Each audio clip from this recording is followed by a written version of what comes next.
27 পারা সূরা হাশরের 7 নম্বর আয়াত। কয় নম্বর আয়াত? সূরা হাশরের 7 নম্বর আয়াত। আর একটা হাদিস বুখারী। আল্লাহ রাব্বুল আলামিন আয়াতের মধ্যে বলেন, ওয়া মা আতাকুমুর রাসূলু ফাখুযুহু। আল্লাহ আয়াতে বলে, দুনিয়ার বান্দা বান্দিরা, আমার হাবিব কিবরিয়া রাসূল পাক সাল্লাল্লাহু আলাইহি ওয়াসাল্লাম যা বলেছেন করতে তোমাদের বলেছেন, ওইগুলা তোমরা যথাযথভাবে আদায় করো। হুকুমটা তাহলে আল্লাহ রাসূল যা করতে বলছে এইগুলো হুবহু করতে বলেছেন কে? তাহলে রাসূলের কথা মানা আমাদের জন্য ফরজ। আপনারা বুঝতে পারছেন? কারণ এর পিছনে আয়াতটা আল্লাহ রাসূল বানায় কিছু বলছে, সব কথা কার? ওমা তাকুমুর রাসূলু ফাখুযুহু ওমা নাহাকুম আনহু ফান্তাহু।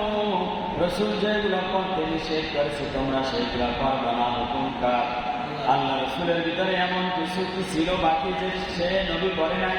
রাখালগিরি থেকে শুরু করে নবীজি আমার সব ধরনের কাজ করছে, কি করে নাই? শেষ পর্যন্ত নবীজি আমার ইসলামী রাষ্ট্র মক্কা মদিনার রাষ্ট্রপ্রধান ছিলেন, কি ছিলেন না? কথা বলেন, ছিলেন। তাহলে রাসূল কোনটা করেন? রাসূল নামাজি ছিল, রাসূল স্ত্রীদের কাছে প্রিয় স্বামী ছিল, রাসূল জনগণের কাছে ভালো লোক ছিল, রাসূল মুরব্বীদের কাছে সম্মানের পাত্র ছিল, রাসূল ছোট ছোট বাচ্চাদের কাছে স্নেহের পাত্র ছিল। ঠিক না বেঠিক বলেন? শুধু মুসলমান নয়, ইহুদি কুরাইশ ইহুদি নাসারা বাচ্চারা মাঠে যদি খেলতো, রাসূলকে দেখতে পাইতো, সাথে সাথে দৌড়ে হাতটা মিলিয়ে দিত। কন্যা সুবহানাল্লাহ। কারণ নবী যখন রাস্তায় বের হতো, বাচ্চারা মনে করতো আসমানের চাঁদটা আমাদের সামনে আসছে। কন্যা সুবহানাল্লাহ।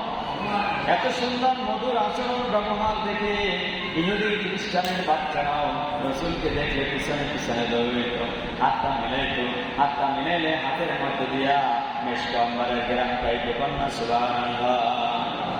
মক্কার বিখ্যাত কুরাইশ বংশে 570 খ্রিস্টাব্দে 12 রবিউল আউয়াল রোজ সোমবার সুবহে সাদিকের সময় নবীজি মা আমিনার পেট থেকে গর্ভ থেকে আসতে করে দুনিয়ায় জন্ম দিলেন যিনি, তিনি কে? আল্লাহ সুবহানাহু ওয়া তাআলা।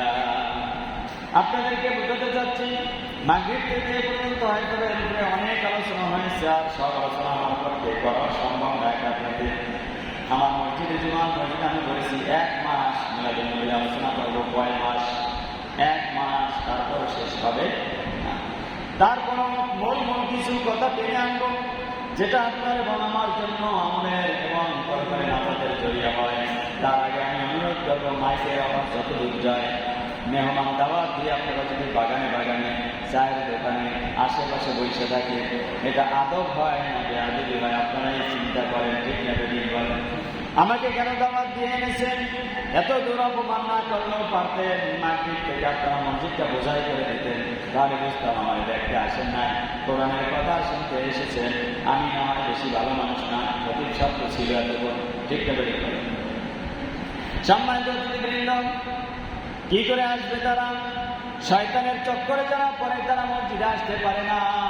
শয়তানের অসহায় যারা পড়বে তারা মসজিদে আসতে পারবে না, কোরআনের মাহফিলে আসতে পারবে না। কথা বলেন ঠিক না বেঠিক? এই কথা আমি বানিয়ে বলছি না, বল কালাম।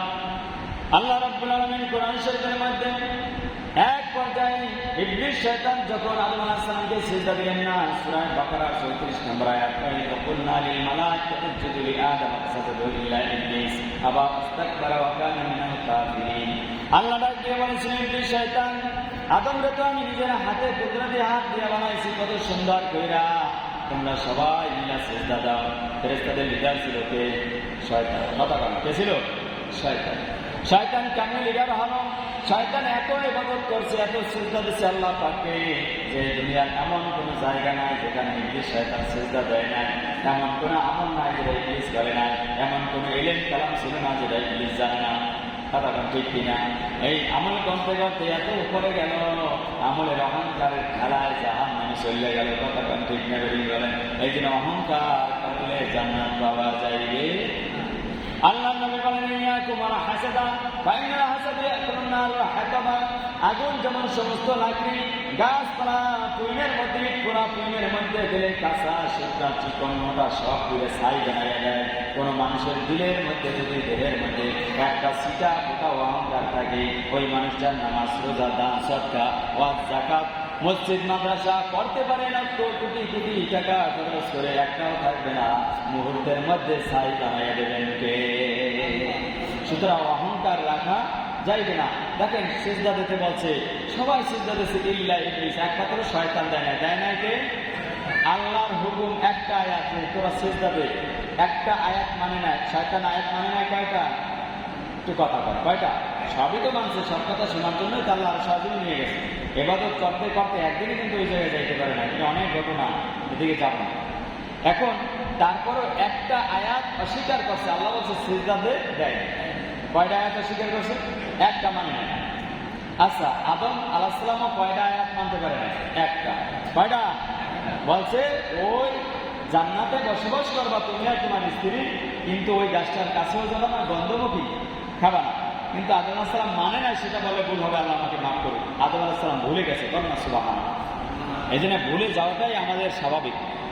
আমরা অনেক সময় অনেক কিছু ভুলে যাই, বাপ ছেলেকে মারে, তারপর ওই কাজটা আবার করে, মার্বেল খেলা, পলাইয়ে থাকে, হাডুডু খেলে, আছে না? তখন যখন ধরে প্রায় আব্বা আমি ভুলে গেছিলাম, কথাটা ঠিকই না। এটা হচ্ছে বাবার পেশা, বাবার ধর্ম। এটা কার ধর্ম? বাবার অভ্যাস, চরিত্র, আদম আলাইহিস সালামের অভ্যাস। আদম আলাইহিস সালাম ভুলে গেছে, কি করছে? ভুলে গেছে, কিন্তু আয়াত বলছে কয়টা? একটা। নিষেধ করছে যাইতে, ওই গাছের ধারে কাছেও যাবে না, ওই গন্ধম তুমি খাবা না। ইবলিস শয়তান ওয়াসওয়াসা দিতে দিতে ওই জান্নাতের গেটে দাঁড়াই ওয়াসওয়াসা দিতে দিতে এক পর্যায়ে ফল খাওয়াই দিয়েছে, কন্যা আল্লাহু আকবার।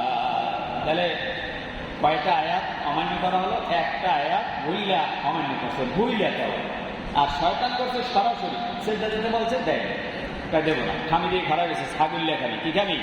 এখনো কিছু কিছু মানুষ আছেন হাত ধরে টানলো, ছাগল্যা খামি দেয়। মসজিদে মোড়ে আইবে, কথা পায় না, আইবে ছাগল্যা খামি দেয়, ওইখানে যাওয়া যায় না, সিজদা দেওয়া যায় না। সিজদা দেয় নাই কে? শয়তান। আমরা যে মসজিদ থেকে মসজিদ মাইকে ডাকতেছে, হাইয়া আলাস সালাহ, হাইয়া আলাল ফালাহ, নামাজের দিকে আসো। আমার কাছে মেসেজ আছে, আর আপনারা যারা আমার লাইভ দেখেন, আমি তো ম্যাক্সিমাম আলোচনা লাইফে স্যার আপনাদের মসজিদে নেট নিয়ে অবশ্যই ভিডিও করতেছি, যে আমার লাইফে কমেন্ট করবে। আমার মেসেজ আসছে যে আসলে মহিলাদের নামাজ এই আমাদের মসজিদের জামাত শেষ হওয়ার আগে করতে পারবে কিনা, জুমার নামাজ করতে পারবে কিনা, এই বিষয়ের উপরে আমরা আরো অনেক প্রশ্নের উত্তর দেওয়ার চেষ্টা করবো শেষ দিকে। কোন দিকে?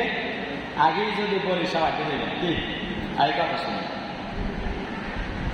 এখন আদম আলাইহিস সালাম যখন সে অমান্য করছে, ভুলে গেছে, খায় না, তখন আল্লাহ ডাক দিয়ে বলছে, আদম তোমার তো ফল খাইতে নিষেধ করছিলাম, খাও, তারপর খাইয়া কেন? আদম আলাইহিস সালাম খাল খাল করে কেটে দিল, আর মাথাটা মতো হয়ে গেল।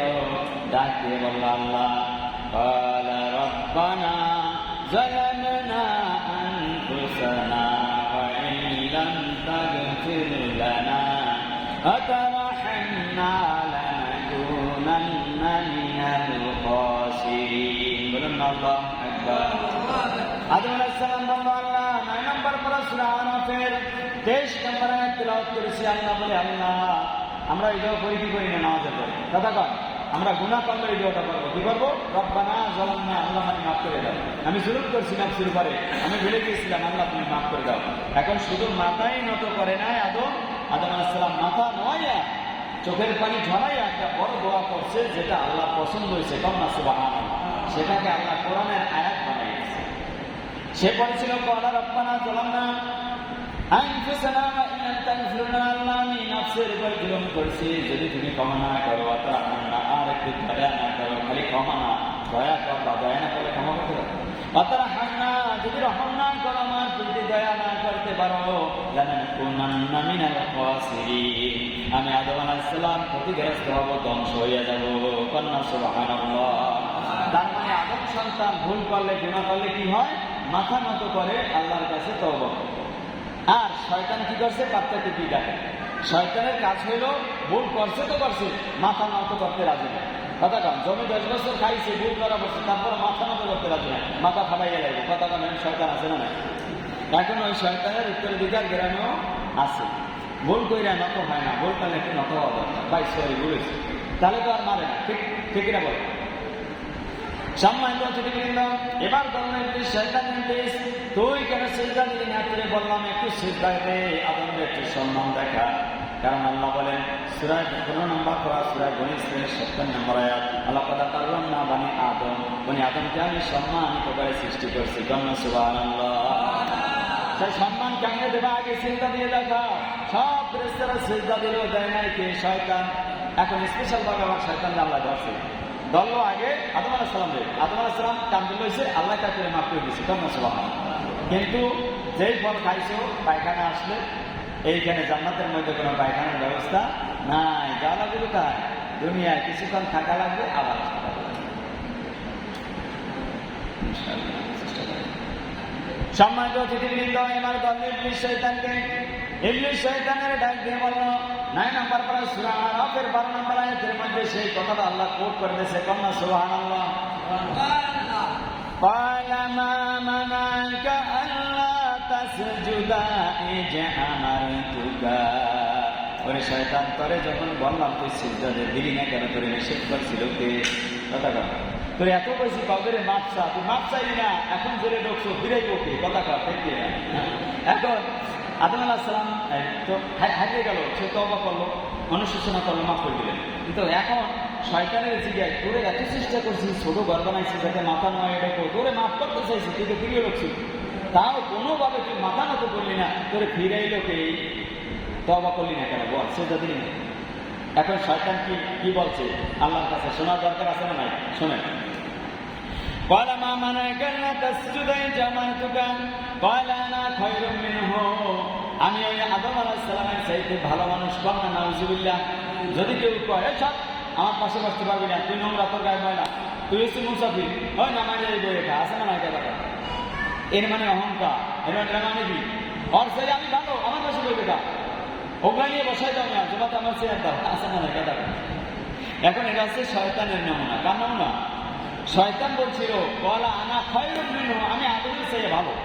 এটা অহংকার আছে না নাই? কথা ভাই, কে তুই ভালো? কা ভাই, খালাক্তানি মিন নার, আমারে বানাইছে আগুন দ্বারা, আগুনের জলে, এর মধ্যে কোনো কাদা কোদা নাই, উপরের দিকে ওঠে, আর ক্ষমতা অনেক বেশি।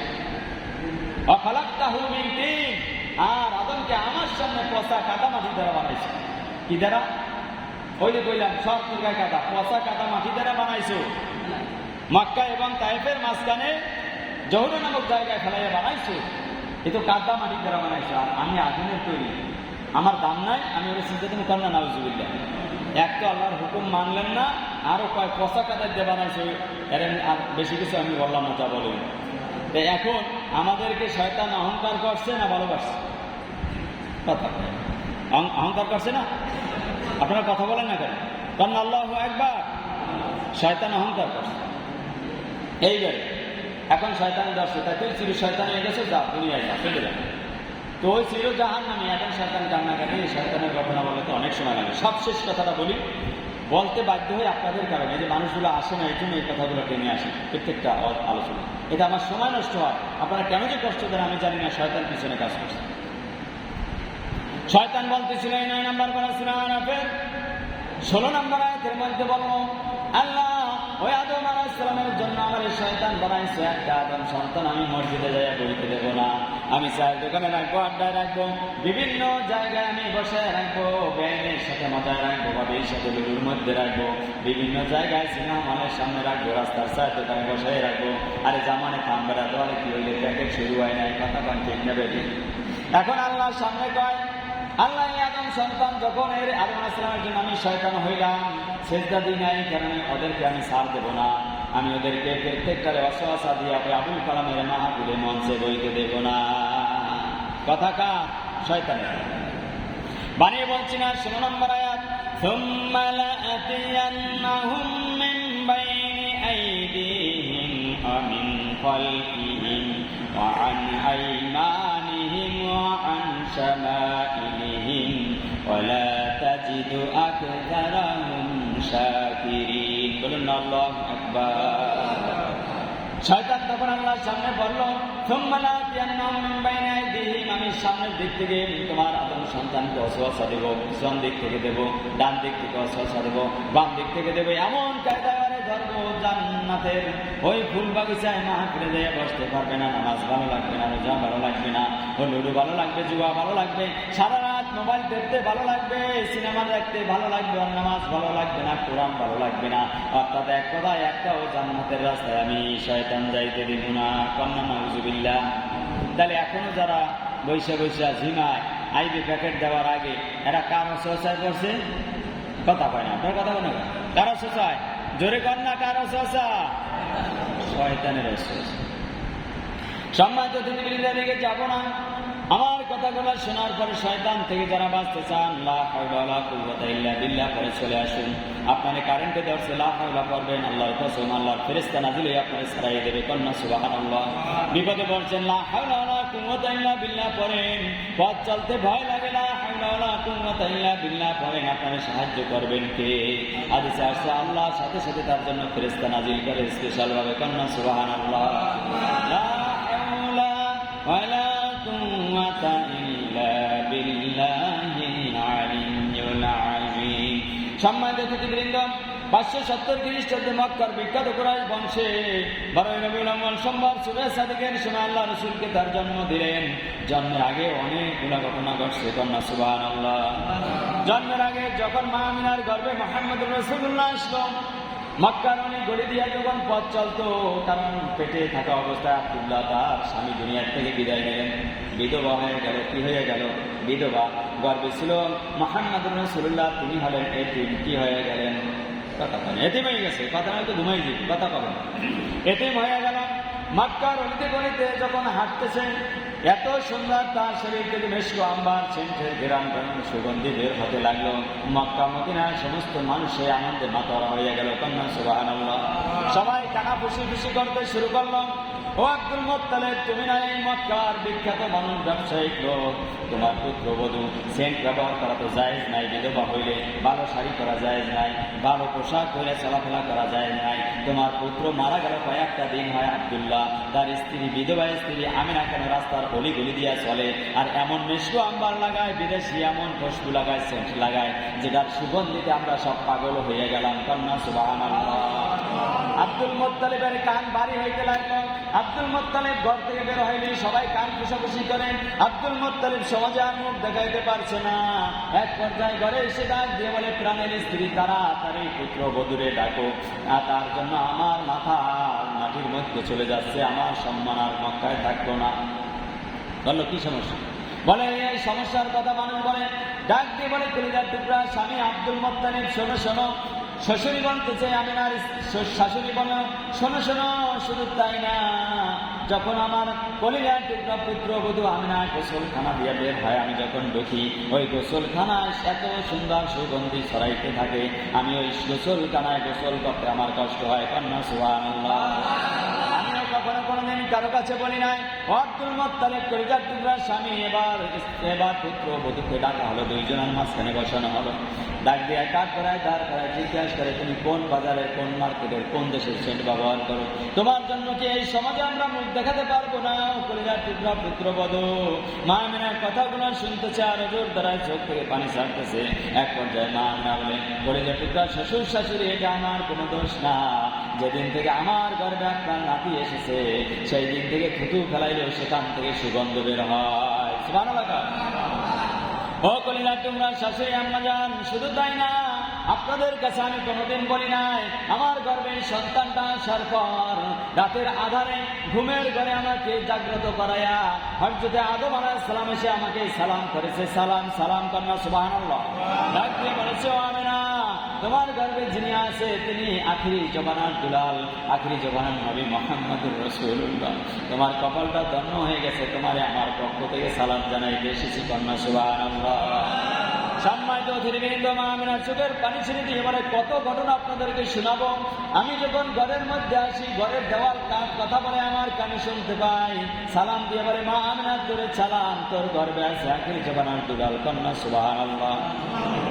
সম্মানিত অতিথিবৃন্দ, শুধু তাই না, মা আমিনা বলে, আব্বাজান, যখন আমি ঘুমের ঘরে থাকি, এক সময় হঠাৎ করে সন্তান যখন গর্ভে এসেছে, 3 জন জান্নাতি রমণী, 1 নম্বরে ঈসা আলাইহিস সালামের মা মরিয়ম আলাইহিস সালাম, 2 নম্বরে তার বোন কুলসুম, 3 নম্বরে ফিরআউনের স্ত্রী আসিয়া, 3 জন জান্নাতি নারী এসে আমাকে ঘুম থেকে জাগাইছে। স্বপ্নের মধ্যে ঘুম থেকে জাগাইয়া বসে সালাম করেছে, কবরে চুমু খেয়েছে, কোলাকুলি করেছে, এরপর জান্নাতের মালা বানায় আমার গলায় পরাইয়া দিয়ে গেছে। কন্যা সুবহানাল্লাহ। চুমু খেয়ে বলে গেছে, ও কলিজার টুকরা আমিনা, তোমার গর্ভে যিনি আছে তিনি আখির জবানার নবী মুহাম্মাদুর রাসূলুল্লাহ। আমরা অপেক্ষায় ছিলাম কোন দিন আখির জবানার নবী আসবে, আমরা অপেক্ষায় আছি জান্নাতের মধ্যে আমরা তাদের স্ত্রী হব। কন্যা সুবহানাল্লাহ। আমরা এই 3 জন তোমার কি বলে, স্ত্রী থাকতে আর একজন স্ত্রী বিয়ে করলে কি কয়? সতীন। কি কয়? কথা কয় না। কি কয়? নিয়ে হতে পারে, কথা বলে। কি কয়? সতীন। আমরা তোমার সতীন হব, ভয় নাই। মায়েরা ভয় পায়েন না, আপনার স্বামীর স্ত্রী আসলে আপনার কোনো ভয় নাই। শত শত জান্নাতের হুর যদি আল্লাহ তাআলা আপনার স্বামীকে দান করে, তারপর আপনাকে বানাইবে সমস্ত হুরদের লিডার। কন্যা সুবহানাল্লাহ। সমস্ত হুরদের যত গুণ থাকবে মা, তার চেয়ে বেশি গুণ আল্লাহ রূপ দিয়ে আপনাকে বানাইবে। কন্যা সুবহানাল্লাহ। আমি বানিয়ে বলছি না। জান্নাতে যদি কোনো পুরুষ যায়, ওই তার স্ত্রীও জান্নাতে যাওয়ার সুযোগ পেয়ে যাবে। কন্যা সুবহানাল্লাহ। এই জন্য স্বামীর সাথে ভালো ব্যবহার করার দরকার আছে না নাই? স্বামীর সাথে তর্ক করা যাবে না, স্বামীর পছন্দের বিরুদ্ধে অপছন্দনীয় আচরণ করা যাবে না। ঠিক তবে ঠিক বলেন। রব্বুল আলামিন বলেন 25 নম্বর পারা সূরা যুকরুদের 70 নম্বর আয়াত সাকি, আল্লাহ রব্বুল আলামিন এই আয়াতের মধ্যে বলেন, 25 নম্বর পারা সূরা যুকরুদের 70 নম্বর আয়াতের মধ্যে, উদখুলুল জান্নাতা, ও দুনিয়ার স্বামীরা, জান্নাতে স্বামীরা, তোমরা জান্নাতে প্রবেশ করো। উদখুলুল জান্নাতা আনতুম ওয়া আজওয়াজুকুম তুহবারুন। বলুন আল্লাহু আকবার। ও জান্নাতি পুরুষেরা, যারা জান্নাতি হয়েছো, একা জান্নাতে যাবা না। তোমার স্ত্রী কোথায়? সকলে স্ত্রীদেরকে নিয়ে জান্নাতে ঢুকে যাও। কন্যা সুবহানাল্লাহ। তার স্ত্রীদের আমাদের ভয় নাই। স্বামী যদি জান্নাতি হয়, স্ত্রীও কোথায় যাইবে? একটু নামাজ রোজা করেন, স্বামীর আনুগত্য করেন, 4টা কাজ যদি নারীরা করতে পারে, জান্নাতের 8টা দরজা তাদের জন্য খুলে দিবেন কে? আল্লাহ রাসূল সাল্লাল্লাহু আলাইহি ওয়াসাল্লাম বলেন, আল মারআতু ইযা সাল্লাত খামসাহা, যদি কোন নারী 5 ওয়াক্ত নামাজ সময় মতো পড়তে পারে, ও সাল্লাত খামসাহা, আল মারআতু ইযা সাল্লাত খামসাহা ওয়া সামাত শাহরাহা, 30 দিনের 30টা ফরজ রোজা যদি কোনো মা বোনেরা পালন করতে পারে, সুন্দরভাবে পর্দায় থেকে স্বামীর আনুগত্য করে, ওয়া সামাত শাহরাহা আইতাআত জাওজাহার, স্বামীর আনুগত্য করতে পারে, স্বামীর সব ভালো কথা মেনে নিতে পারে মাথা নত কইরা, ও হাফিজাত ফুরুজাহা, আর নিজের সতীত্বটাকে যদি বজায় রাখতে পারে, 2 পায়ের লজ্জাস্থানটাকে যদি সতীত্বের স্বামীর জন্য বরাদ্দ করে রাখতে পারে, আল্লাহর নবী বলেছেন তার জন্য, ওই মা বোনদের জন্য জান্নাতের 8টা দরজা কিয়ামতের মাঠে আল্লাহ খুলে দেবেন। কন্যা সুবহানাল্লাহ। সম্মানিত অতিথিবৃন্দ, মা বোনদের জন্য সুযোগ অনেক বেশি। এখন মনে হয় পুরুষ যারা আছেন রাগ করছেন, কথা কন ঠিক কিনা, যে মা বোনেরা 4টা দরজা জান্নাতের খোলা পাইবে, আমরা যাবো কোথায়? তাহলে কথা কন ঠিক কিনা? তাহলে আমরাও যেন জান্নাতের 8টা দরজা খোলা পাইতে পারি, তাদের তো 4টা আমল করা লাগবে, আমরা একটা আমল করলেই পাবো। কন্যা সুবহানাল্লাহ। কয়টা আমল? আমলটা শুধু আমরা না, তারা করলেও পাইবে। তাই এই একটা আমল জানার দরকার আছে না নাই? যে একটা আমল যদি আমরা করতে পারি 1 মিনিটে, জান্নাতের 8টা দরজা খুলে দেবেন কে? আল্লাহ। শুনুন, বিশ্বনবী সাল্লাল্লাহু আলাইহি ওয়াসাল্লাম বলেছেন, যদি কোনো মানুষ 5 ওয়াক্ত নামাজ উযু করে, পড়ার সময় উযু করার পরে যদি আকাশের দিকে তাকাইয়া দিল খুলে তাকওয়ার সহিত এই শাহাদাত আঙ্গুলটা উযু করে যদি পড়তে পারে, কালেমায়ে শাহাদাত করেন, আশহাদু আল্লা ইলাহা ইল্লাল্লাহু ওয়াহদাহু লা শারীকা লাহু ওয়া আশহাদু আন্না মুহাম্মাদান আবদুহু ওয়া রাসূলুহু। আল্লাহ নবী বলেন, এই কালেমায়ে শাহাদাত যদি হাত উঁচা করে আল্লাহকে সাক্ষী রেখে পড়তে পারে, দিলের তামান্না নিয়ে, তাকওয়া নিয়ে, আল্লাহর ভয় নিয়ে, আল্লাহ রাব্বুল আলামিন কিয়ামতের মাঠে ওই মানুষগুলোর জন্য জান্নাতের 8টা দরজা খুলে দিবেন। কন্যা সুবহানাল্লাহ। 8টা দরজা দিয়ে ডাকতে থাকবে, ফেরেশতারা আসেন, হুরেরা ডাকতে থাকবে, আসো আমার গেট দিয়ে প্রবেশ করো, আমাদের গেট দিয়ে প্রবেশ করো। যার যেখান থেকে খুশি জান্নাতে প্রবেশ করতে পারবেন। জিকির করেন লা ইলাহা ইল্লাল্লাহ। জিকির করেন লা ইলাহা ইল্লাল্লাহ।